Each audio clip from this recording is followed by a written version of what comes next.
आइए प्यारे बच्चों, आपका स्वागत है मेरे YouTube चैनल वैदिक मैथ क्लासेस VMC पर। तो आइए शुरू करते हैं कक्षा 6 का पाठ नंबर 5 उड़ान का गणित का पाठ नंबर 5 क्षेत्रफल व परिमाप। तो सबसे पहले हमें यहाँ पर दिया हुआ है क्या है बड़ा और क्या है छोटा। नीचे दिए गए चित्र में जो आकृतियाँ बड़ी हैं उसकी पहचान कर उसके नीचे टिक का निशान लगाइए। तो यहाँ पर हमें दिखाई दे रहा है जैसे ये 2 पत्ते हैं तो इसमें से ये वाला पत्ता बड़ा है और दूसरे चित्र में ये वाला जो अंडाकार शेप है ये बड़ी है और तीसरी चित्र में ये वाला त्रिभुज यानी रेक्टेंगल बड़ा है। तो हमने इनके नीचे टिक लगा देने हैं। आपने यह निष्कर्ष किस प्रकार से निकाला कि कौन सी आकृति बड़ी है और कौन सी आकृति छोटी है, कारण दीजिए। तो जो आकृति अधिक स्थान घेरती है प्यारे बच्चों वह बड़ी होती है। जैसे हमने देखा है यहाँ पर 2 त्रिभुज हैं जैसे यहाँ पर, तो जो बड़ा त्रिभुज है वो ज़्यादा स्थान घेर रहा है। इस प्रकार जो आकृति कम स्थान घेरती है वह छोटी होती है। जैसे जो छोटा त्रिभुज है वह कम स्थान घेर रहा है तो वह छोटा है। तो आइए अब अगला क्वेश्चन देखते हैं। गगन घेरा घेरा घेर। गगन और पवन कक्ष में रखी 2 मेज की सतह को कॉपी पुस्तकों से ढककर उसे घेर रहे हैं। यह पता लगाने के लिए कि कौन सा टेबल बड़ा है और कौन सा छोटा टेबल है। तो प्यारे बच्चों ये अपनी गणित की जो है कॉपी पुस्तक कोई भी उनसे टेबल को ढककर माप रहे हैं। आओ गगन और पवन की मदद करें। पहली मेज पर गगन ने 10 गणित की पुस्तकों से मेज की सतह को ढक दिया और रोहित ने दूसरी मेज की सतह को 14 गणित की पुस्तकों से ढक दिया। तो कौन सी मेज की सतह ज़्यादा जगह घेर रही है। तो प्यारे बच्चों जो 14 पुस्तकों वाला मेज है, 14 जो गणित की पुस्तकों वाला मेज है वह ज़्यादा सतह घेर रहा है, इसलिए वह मेज बड़ा है। जिस पर 10 पुस्तकें हैं वह मेज छोटा है। तो इस तरह जो आगे लिखा हुआ है प्यारे बच्चों, आप भी यह गतिविधि अपनी कक्षा में करके देखें कि कौन सी टेबल की सतह ज़्यादा जगह घेर रही है। तो प्यारे बच्चों आपने भी यहाँ पर अपनी जो गणित की या विज्ञान की पुस्तक है उसको टेबल पर लगातार रख कर देखना है कि कौन सी जो आपकी कक्ष में जगह है टेबल है बड़ी है और कौन सी छोटी है। इस गतिविधि में हमने मेज की सतह के क्षेत्रफल की गणना गणित की पुस्तक की सतह के क्षेत्रफल से ज्ञात की। हम कह सकते हैं कि पहली मेज का क्षेत्रफल 10 गणित की पुस्तकों के क्षेत्रफल के बराबर है वह दूसरी मेज का क्षेत्रफल 14 गणित की पुस्तकों के बराबर है। इस प्रकार जो आप यहाँ पर गतिविधि करेंगे पुस्तकों वाली, तो आगे लिखा है आपके द्वारा मापी गई मेज का क्षेत्रफल आपने यहाँ लिख देना है जो आप मेज को कक्षा में मापोगी। तो आगे लिखा है बच्चों ध्यान दीजिए, हमने किसी आकृति द्वारा घेरी की जगह के माप की तुलना दूसरी आकृति द्वारा घेरी की जगह के माप से की। किसी आकृति द्वारा घेरी की जगह उस आकृति का क्षेत्रफल कहलाती है। यहाँ हमने कुछ वस्तुओं तथा आकृतियों द्वारा घेरे गए क्षेत्रफल की तुलना अन्य आकृतियों के द्वारा घेरी गई जगह के यानी क्षेत्रफल से की है। यानी जो पुस्तकें ली हैं हमने उनकी तुलना उनके द्वारा हमने अन्य आकृतियों का क्षेत्रफल ज्ञात किया है। तो आइए अब आगे चलते हैं 3 नंबर पर। खेलो टेनोग्राफ। क्या तुमने कभी टेनोग्राफ के बारे में सुना है? तो यह बहुत ही मज़ेदार पजल है। हाँ, इसे हम अलग अलग तरीक़ों से प्रयोग कर सकते हैं। चलिए पहले टेनोग्राम पजल तैयार करते हैं। तो एक वर्गाकार कागज़ लीजिए। प्यारे बच्चों हमने एक कागज़ ले लिया जिसकी चारों साइडें बराबर हैं। क्या तुम इस वर्गाकार कागज को दो बराबर माप के बड़े से बड़े त्रिभुज भाग में बांट सकते हैं? तो जैसे यहाँ से प्यारे बच्चों हम कैंची की सहायता से इस साइड से ऐसे इसको दो भागों में काट देंगे तो ये हमारे दो बराबर भाग आ गए हैं। तो अब आगे क्या लिखा हुआ है? तो यहाँ पर लिखा हुआ है, क्या अब इनमें से एक त्रिभुज को फिर से बराबर माप के दो त्रिभुजाकार भाग में बांट सकते हैं? तो हमने एक त्रिभुज लेकर उसको यहाँ से बीच में से ऐसे काट देना है तो यह दो त्रिभुज बन जाएंगे।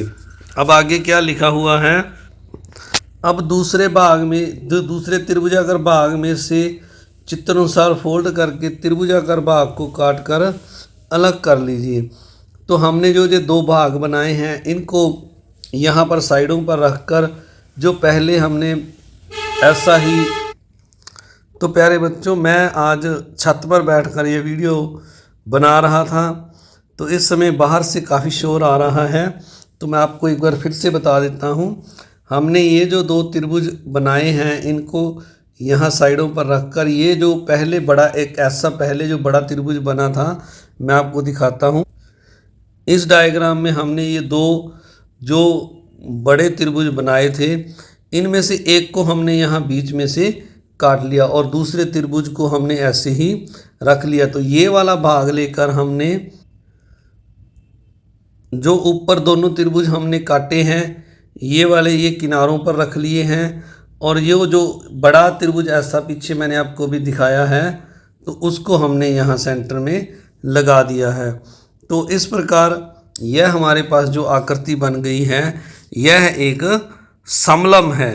तो अब नीचे क्या लिखा हुआ है? अब समलम के आकार की आकृति बनेगी, क्या इसे दो बराबर भागों में बांट सकते हैं? तो ये हमारे पास जो समलम बन गया है इसको हमने यहाँ बीच में से दो बराबर भागों में अलग अलग काट दिया तो ये हमारे पास एक और दो भाग आ गए हैं। तो अब आगे जो नेक्स्ट पेज पर लिखा हुआ है इसमें लिखा हुआ है कि अब एक कटे हुए भाग को त्रिभुजाकार और वर्गाकार में बांटें। तो हमने अब क्या करना है कि जो ये कटे हुए दो भाग हैं इनमें क्या लिखा हुआ है यहाँ पर, कटे हुए भाग को एक त्रिभुजाकार और एक वर्गाकार भाग में काटे। तो ऐसे हमें ये दो जो भाग प्राप्त हुए हैं इनको हमने अलग अलग काट देना है, यहाँ से बीच में से इसको ऐसे काट देना है। तो अब हमें एक वर्ग और एक त्रिभुज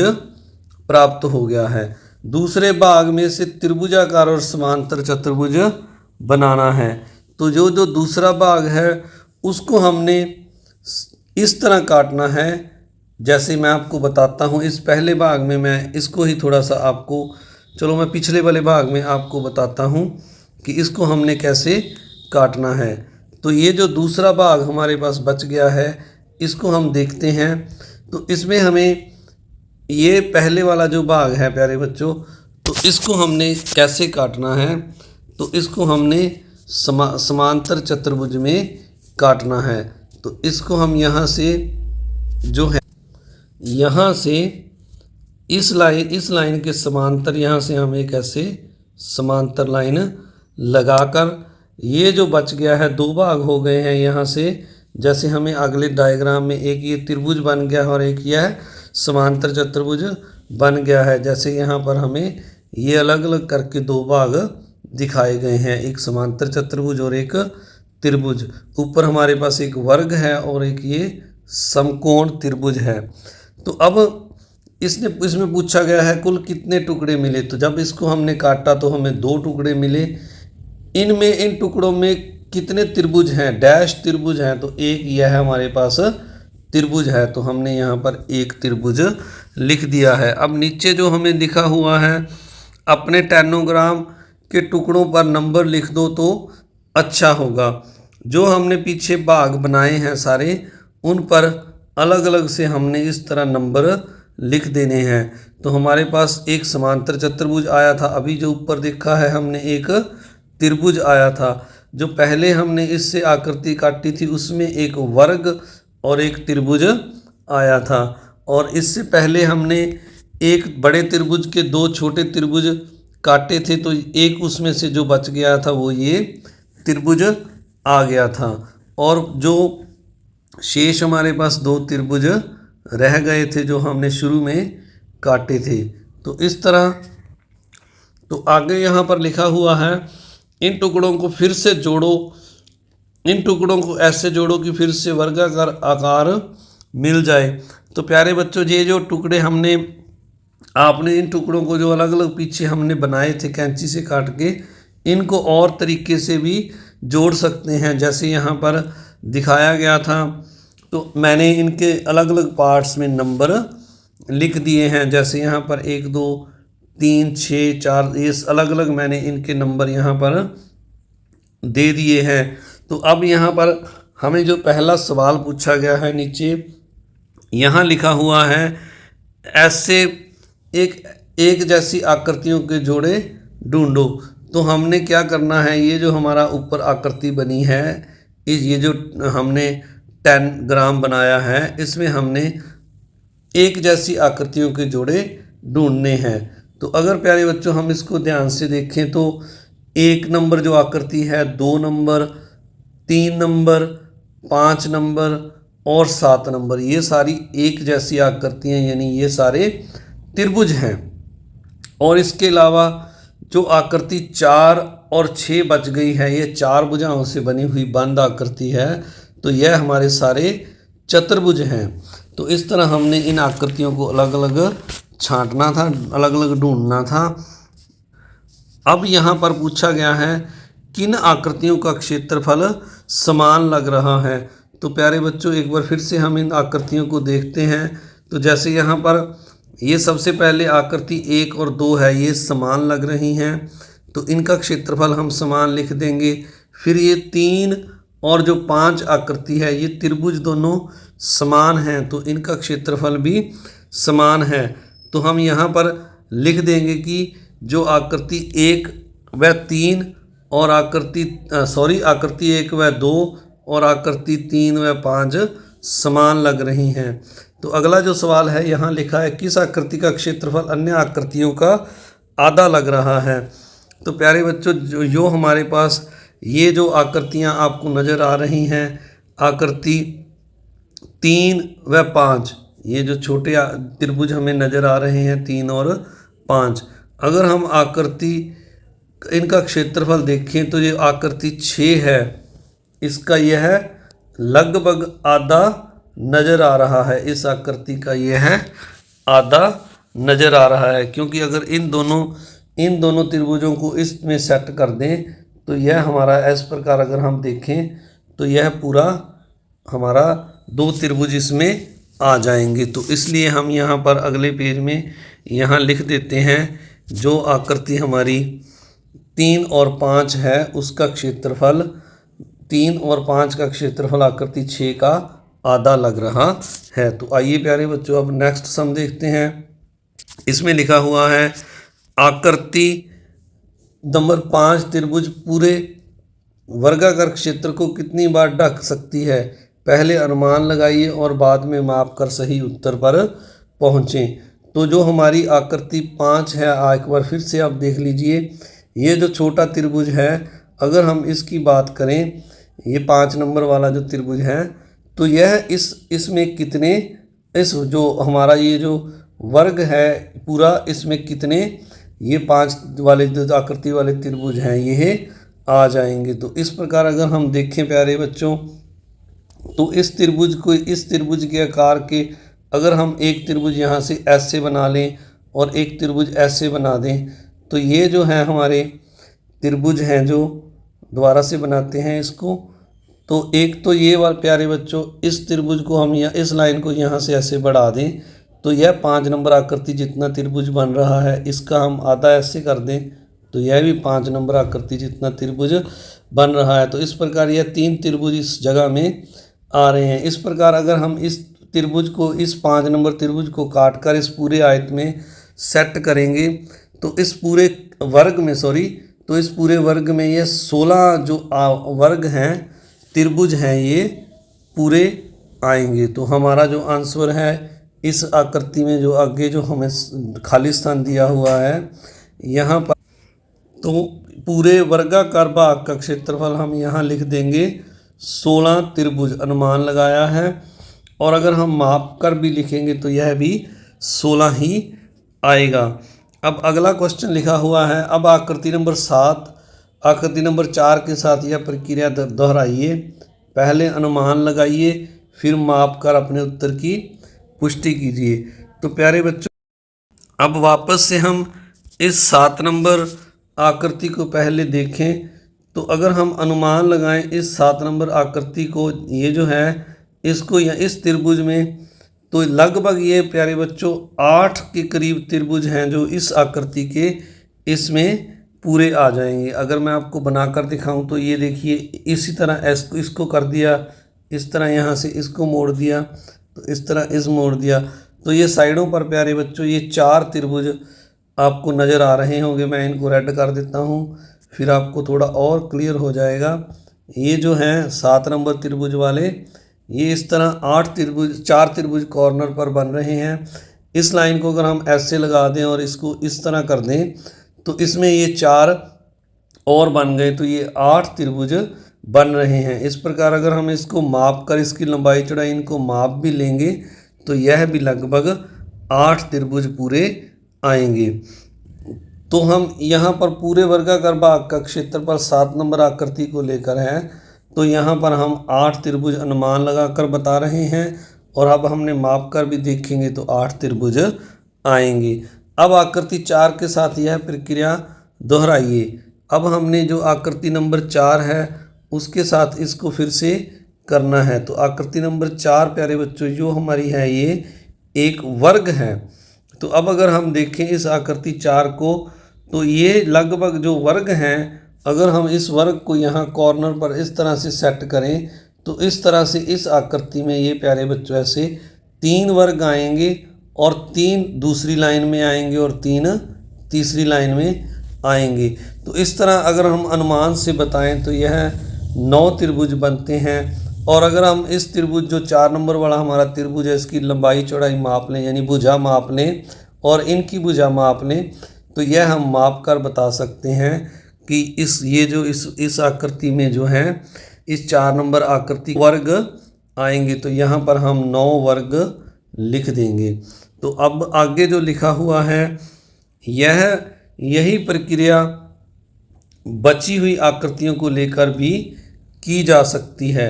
तो आपको किसी आकृति से पूरे वर्गाकार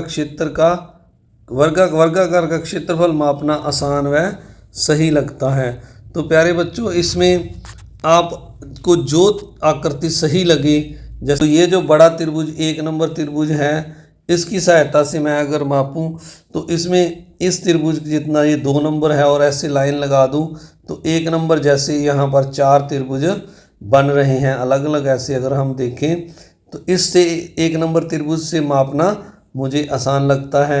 अगर आपको प्यारे बच्चों 6 नंबर से आसान लगे तो आप 6 लिख दें, अगर 4 से आसान लगे तो 4 लिख दें। तो मैंने यहाँ पर जो अपना आंसर लिखा है इस आकृति में, तो मैंने यहाँ पर 1 नंबर लिखा है। आकृति 1 से त्रिभुज जो एक त्रिभुज से है उससे मापना क्षेत्रफल आसान लगता है। तो आइए अब जो नीचे लिखा हुआ है हम इसको ध्यान से पढ़ते हैं। तो यहाँ लिखा हुआ है, बच्चों आपने गतिविधि 1 व 2 में देखा कि किसी क्षेत्रफल को मापने के लिए किसी क्षेत्रफल का ही सहारा लेना पड़ता है। लंबाई को लंबाई से मापा जा सकता है, कोई लंबाई कितने बलिष्ठ या कितने पैर के बराबर है। मानक रूप में बात करें तो किसी वस्तु की लंबाई कितने सेंटीमीटर या मीटर के बराबर है। इसी प्रकार किसी बाल्टी में कितना पानी, इसे मापने के लिए गिलास, मग, जग, मानक इकाई लीटर का सहारा लेते हैं। इसी प्रकार हमने क्षेत्रफल को मापने के लिए पहले अमानक इकाइयों के साथ क्षेत्रफल मापा। ज़्यादातर देखा जाता है कि वर्ग से किसी भी आकृति द्वारा घेरी की सतह को मापना आसान रहता है। तो प्यारे बच्चों, अब यहाँ पर यह जो है ये भी बात नीचे से यहाँ पर आ रही है कि वर्ग से मापना आसान रहता है। तो जहाँ पर ये पहले हमने आकृति 1 त्रिभुज से लिखा था, यहाँ पर हमारा जो एक वर्ग बन रहा था वो भी हम लिख सकते हैं। तो अब अगला जो पेज है, यहाँ पर हमें एक ग्रिड दिया हुआ है। इस यहाँ पर लिखा हुआ है कितने वर्ग सेंटीमीटर, तो दिए गए ग्रिड पर 9 सेंटीमीटर क्षेत्रफल को अलग अलग आकार की आकृतियाँ बनाइए। तो हमने यहाँ पर अगर हम देखें तो एक जो हमारा जो ये एक स्क्वायर है, एक जो ये खाना ये बॉक्स बन रहा है, यह 1 वर्ग सेंटीमीटर के बराबर है। तो अगर हम देखें यहाँ पर 9 वर्ग सेंटीमीटर के लिए हमें 9 वर्ग, ये जो 9 बॉक्स हैं चाहिए। अगर इस आकृति को हम गिने यहाँ पर तो इसमें 9 जो ये खाने हैं, जो बॉक्स है, ये ब्लू किए हुए हैं। इस प्रकार इस आकृति में अगर देखें तो यहाँ पर भी 9 बॉक्स जो हैं ये कलर्ड रेड कलर यानी ऑरेंज थोड़ा सा लाइट रेड कलर किया हुआ है। तो अगर अब हमने कोई और आकृति हम यहाँ पर बनाएंगे तो उसमें भी हमें 9 बॉक्स लेने पड़ेंगे। जैसे यहाँ से शुरू करके 3 ये हो गए, 3 ये हो गए, 6 और 3 ये हो गए 9 और 1 ये हो गया 10। तो यहाँ से फिर इसको मैं ऐसे मोड़ दूँगा तो यहीं वापस आ जाऊँगा। अब आपको लग रहा होगा कि मैंने 10 खाने ले लिए, पर वास्तव में ये जो है 9 बॉक्स ही हैं। 3 इस तरफ हैं, 1 2 3 और 4 5 6 7 8 9 और 10। ये तो 10 हो गए हैं।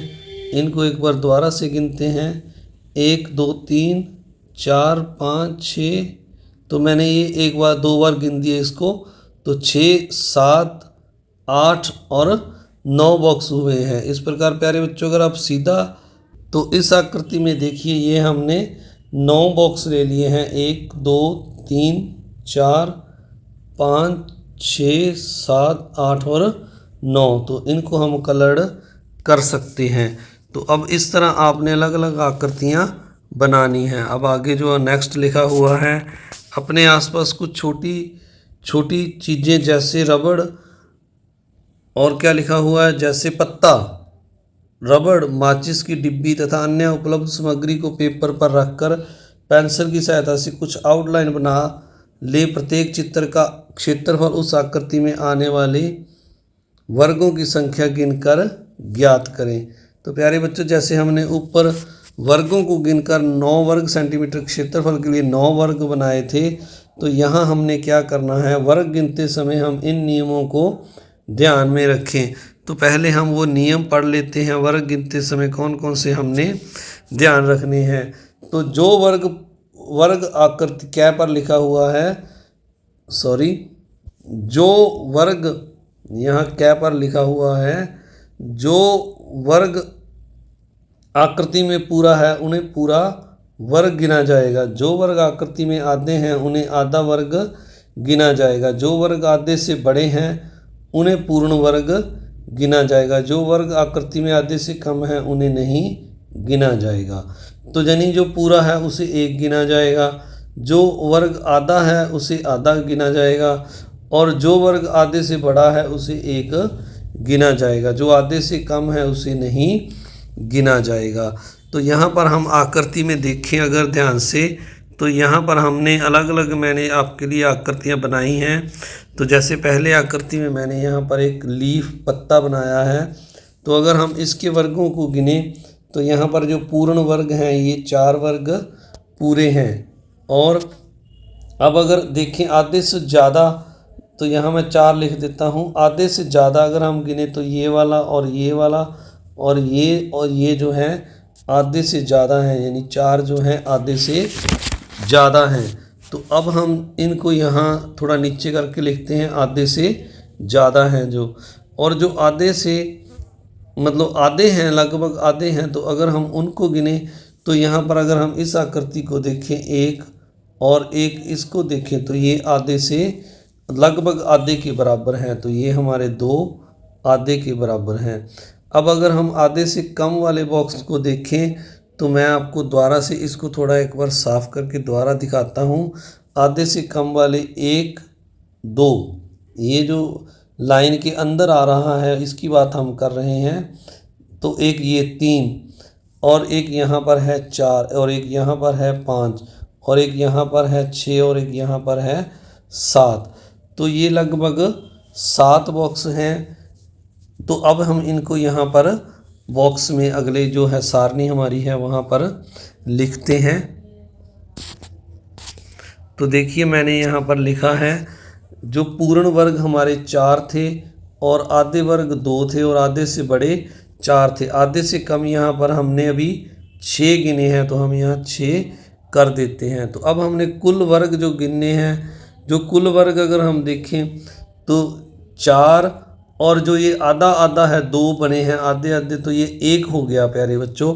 4 और 1 5 और 4 यह है, तो यह गिनकर कितने हो गए, 9 वर्ग पूरे हो गए। तो हमारा क्षेत्रफल 9 वर्ग सेंटीमीटर होगा।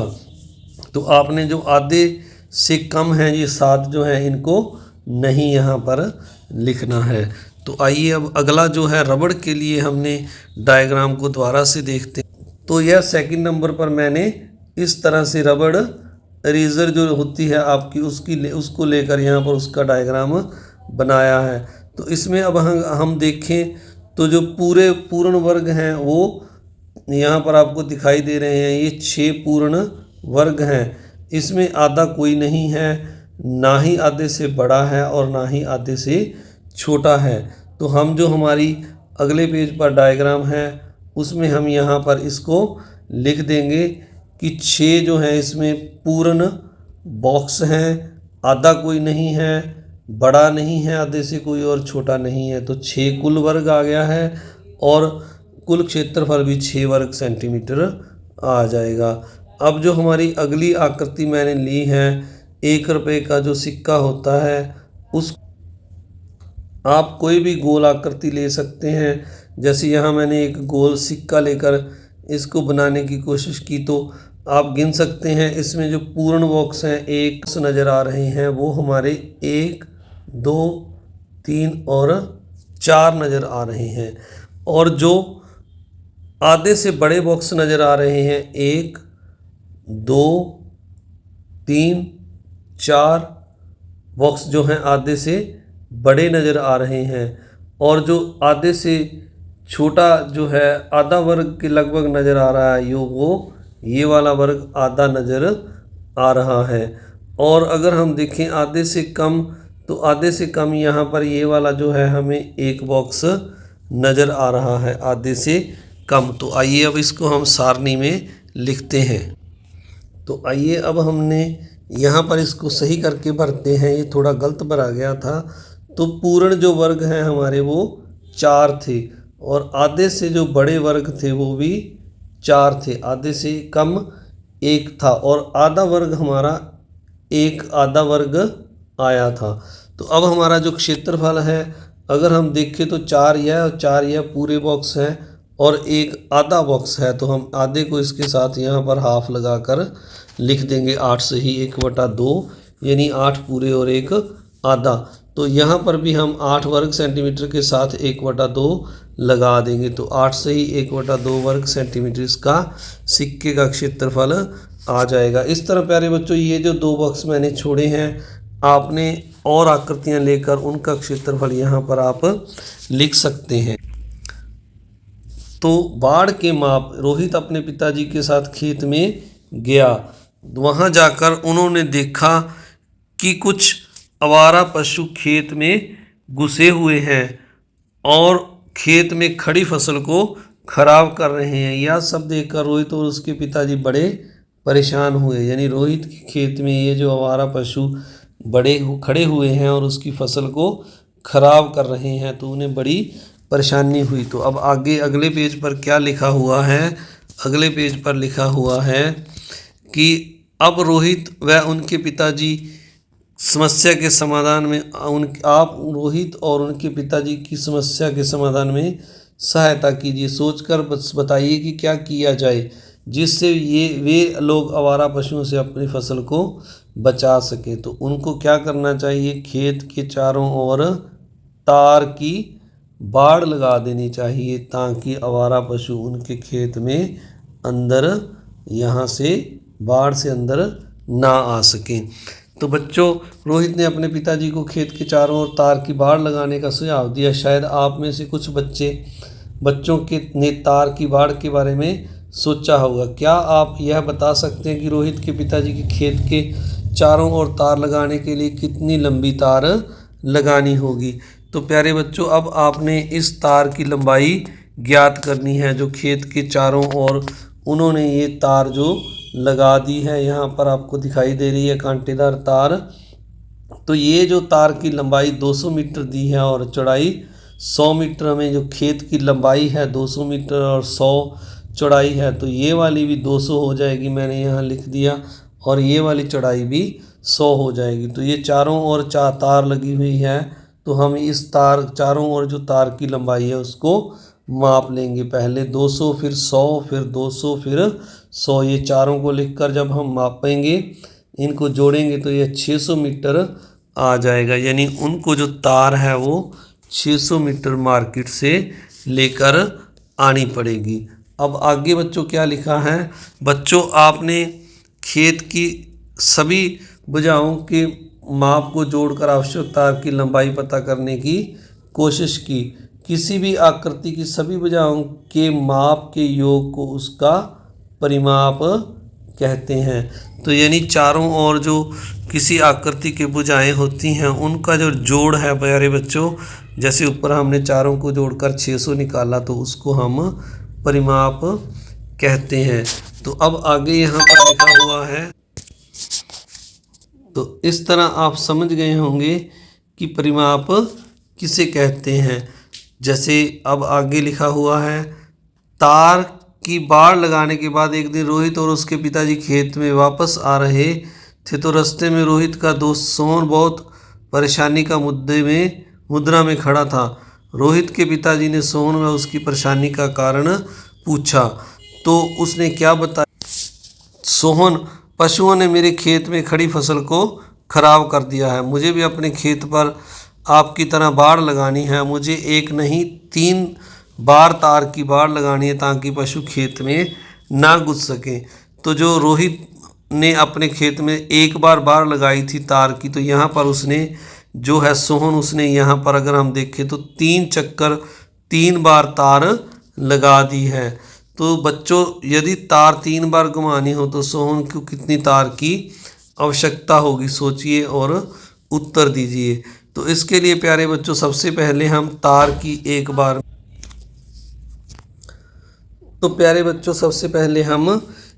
बार में तार कितनी लगेगी उसकी लंबाई निकाल लेंगे। अगर हम चारों साइडों को देखें तो यहाँ पर पहले 200 मीटर है लंबाई, फिर चौड़ाई 150, फिर लंबाई 200 और चौड़ाई 150। तो इन चारों साइडों को हम यहाँ पर एक बार में तार की लंबाई लिखकर जोड़ लेंगे, तो ये जोड़कर हमारा 700 आ जाएगा।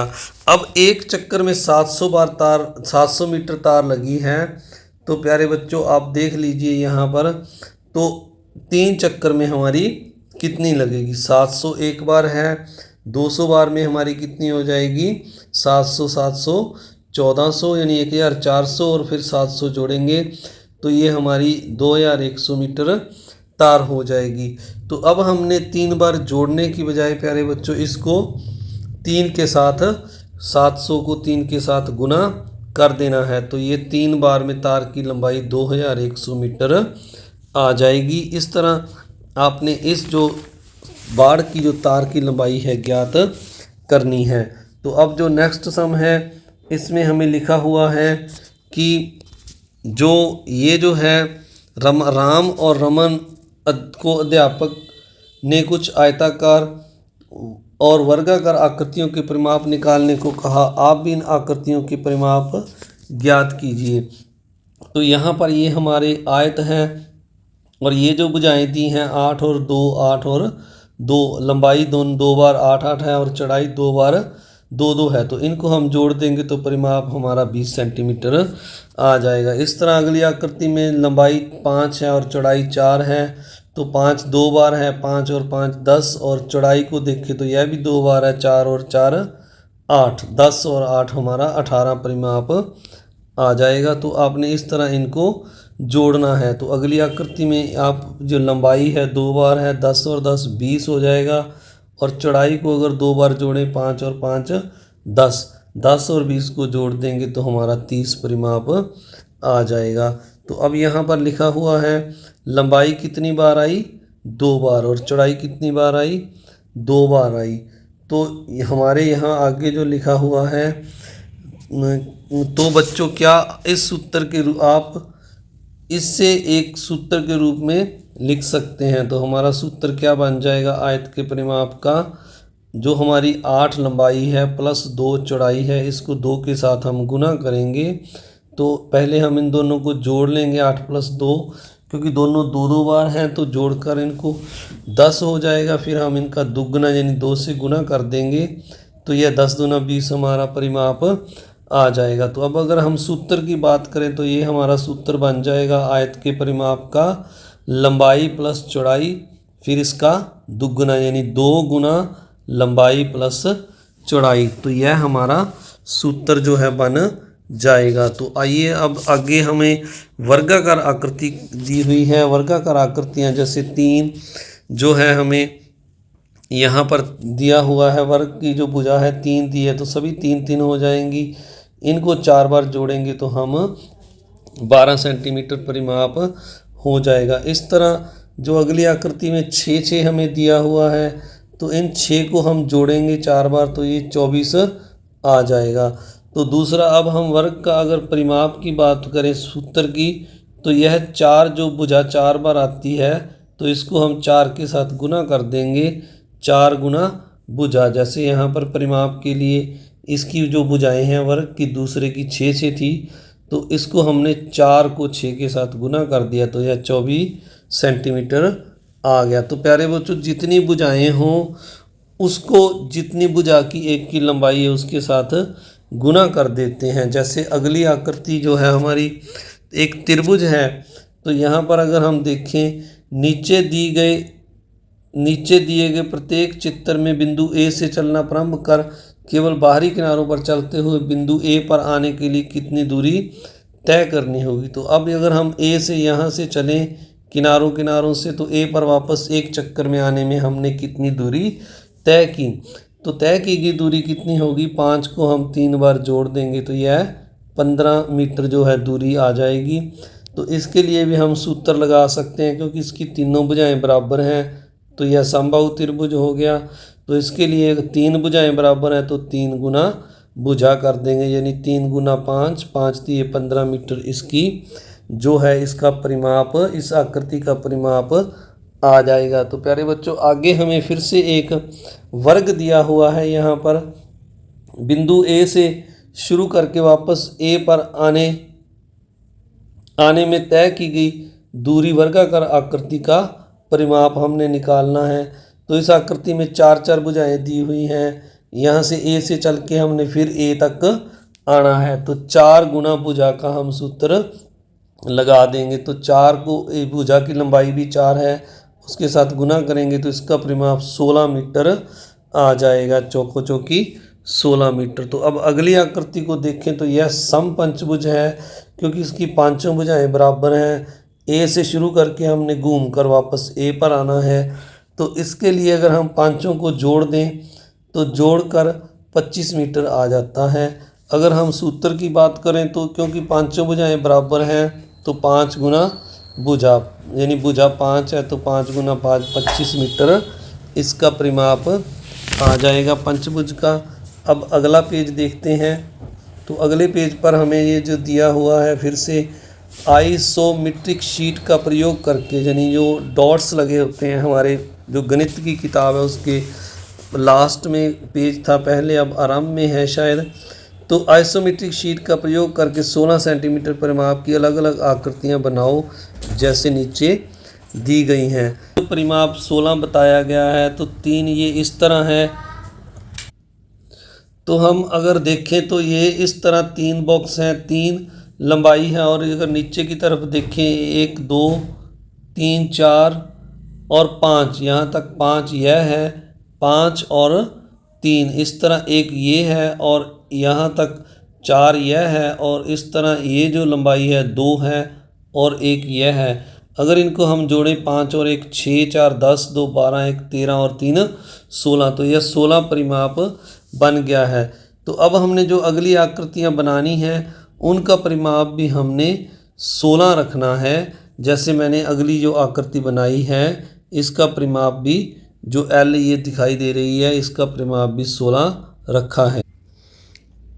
तो अब हम पहले ये जो आकृति जो परम में ये आकृति बनी हुई है हमारी, ये वाली आकृति, हम इसका क्षेत्रफल की बात करते हैं। तो अब हम देखें, अगर इसमें दो आकृतियां बन रही हैं, नीचे एक ये वाला जो आयत है ये एक आयत बन रहा है और ऊपर ये वाला एक आयत बन रहा है।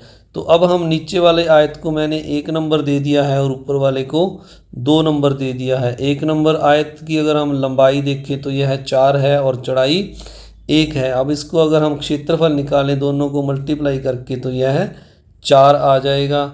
और अब अगली आकृति जो है उसका क्षेत्रफल देखें 2 का, तो इसकी ये जो लंबाई है ये 3 है और इसकी जो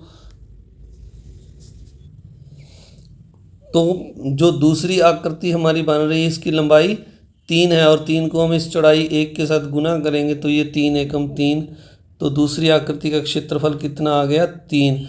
अब इसको हम दोनों को जोड़ देंगे तो यह 7 वर्ग सेंटीमीटर कुल क्षेत्रफल आ जाएगा। आइए इसको हम नीचे जो हमें लिखने के लिए जगह दी गई है वहाँ पर इसको लिखते हैं।